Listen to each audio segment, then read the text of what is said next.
e o Juscelino manteve o maior salário mínimo da história do Brasil, foi durante o governo Juscelino. E o Juscelino fez tudo isso sem uma inflação demasiada, uma inflação sim tinha que haver, senão não era possível fazer isso, mas sem grandes débitos no exterior. O problema todo veio depois. Mas quando o Juscelino não havia reeleição, o candidato Juscelino foi o general Teixeira Lott, que foi derrotado por uma campanha demagógica do senhor Jânio Quadros. Jânio ganhou a eleição com a UDN em 1960 e assumiu em 61, quando Juscelino deixou o governo. E ele não tinha condições emocionais nem inteligência política suficiente para enfrentar os problemas do Brasil naquele momento, que ele tinha que dar continuidade ao projeto Juscelino. Mas ele tinha sido eleito exatamente para não dar continuidade ao projeto Juscelino. Ele estava apoiado pelas forças mais conservadoras a fim de cortar o passo ao Projeto Nacional de Desenvolvimento.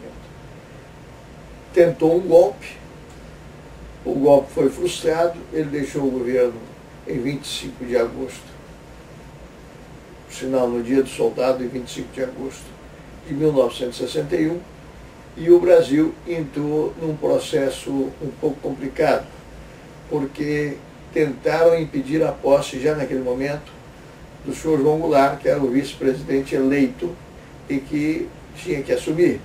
Então,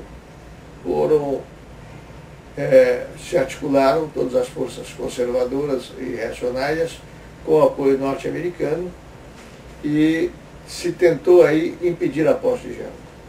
Mas Brizola resistiu no Rio Grande do Sul e no Brasil todo houve uma resistência obstinada e o Jango assumiu o governo no lugar de Jânio.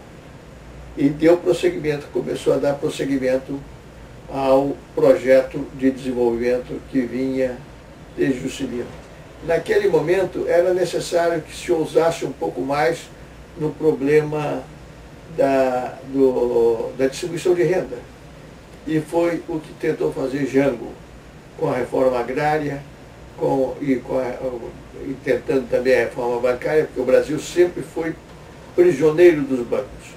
Tentou, então, o senhor João Goulart fazer uma reforma bancária, o que explica, mais uma vez, isso explica porque o senhor Magalhães Pinto foi um dos golpistas, porque o Jango queria aumentar a taxa de redesconto no Banco do Brasil dos bancos privados.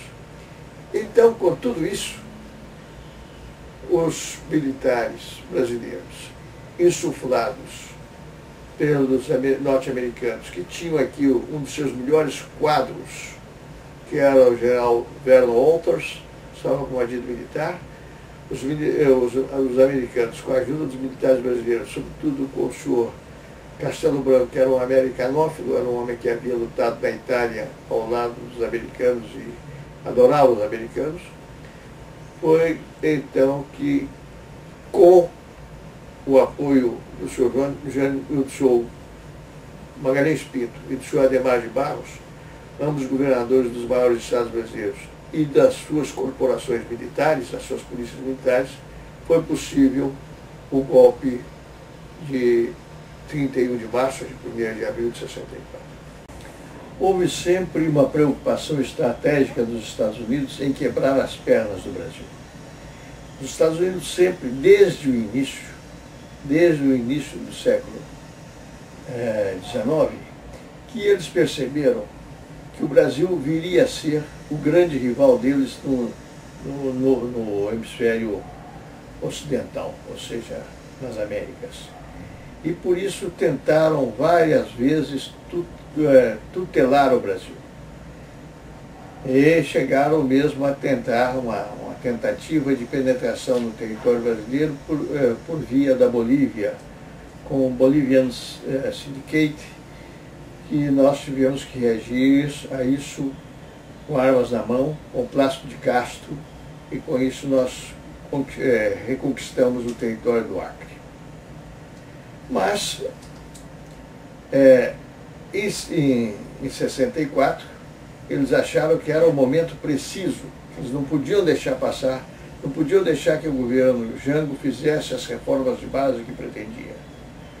Foi assim que se deu o golpe. E eles já estavam até mesmo com uma esquadra americana, já no canal do Panamá, pronta a descer e intervir no processo se houvesse uma reação maior dos brasileiros. Infelizmente, essa reação não houve, ou felizmente essa reação não houve naquele momento. Nós não podemos saber a que conduziria uma guerra civil naquele momento no Brasil. Mas, desgraçadamente, tivemos que suportar 21 anos de regime militar, que teve no seu início, até o AI-5 em 1968, os primeiros 4 anos, ainda que houvesse tortura, que houvesse violência, ainda era um pouco controlado isso. Mas a partir do AI-5, que suspendeu todas e quaisquer garantias constitucionais que pudesse pensar em existir no país, e que acabou com a ideia de eleições diretas e tudo isso, impôs uma junta militar no governo, e logo em seguida essa junta foi substituída pelo general Médici. Nós tivemos um período de brutal violência que vai de 69 até 74, com a posse do general Geisel na presidência. O general Geisel faz uma ligeira abertura. Essa abertura faz com que a oposição pudesse se dirigir ao povo, e o MDB, nas eleições de 1974, consegue uma vitória espetacular nas eleições parlamentares em 16 estados do Brasil. Isso fez com que o governo militar reagisse com algumas medidas, entre elas a criação dos senadores biônicos, ou seja, 1/3 do Senado era nomeado pelo governo, para impedir que no Senado a oposição tivesse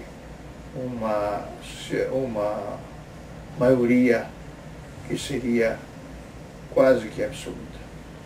Bom, diante disso começou um processo, a partir de 74, com Tancredo, começa um processo político.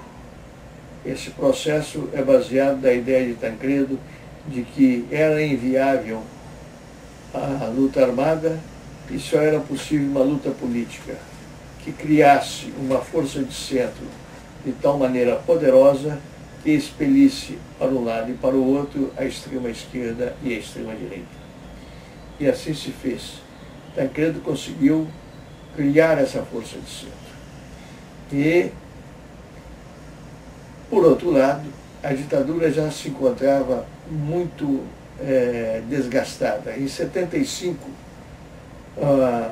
os torturadores mataram 2 pessoas que foram emblemáticas. Uma, Vladimir Herzog, e a outra, o operário Manuel Fiel Filho. Com isso, mesmo com todo o apoio que eles tinham dentro dos jornais, os jornalistas e a classe média reagiu fortemente contra a morte de Herzog, e a igreja violentamente contra a morte do operário Manuel Fiel Filho, que era um católico, que era um militante católico.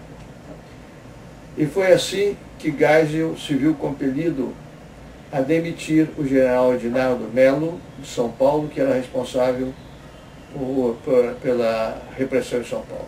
É preciso dizer uma outra coisa. Em São Paulo se estabeleceu com o regime militar uma aliança poderosa, que era a aliança dos interesses norte-americanos, dos banqueiros de São Paulo, dos grandes industriais de São Paulo, dos tecnocratas de Brasília, com os militares. E em São Paulo a repressão foi maior do que em qualquer outro lugar, porque ela era financiada pelos empresários, grandes empresários de São Paulo, com a chamada OBAN, Operação Bandeirantes.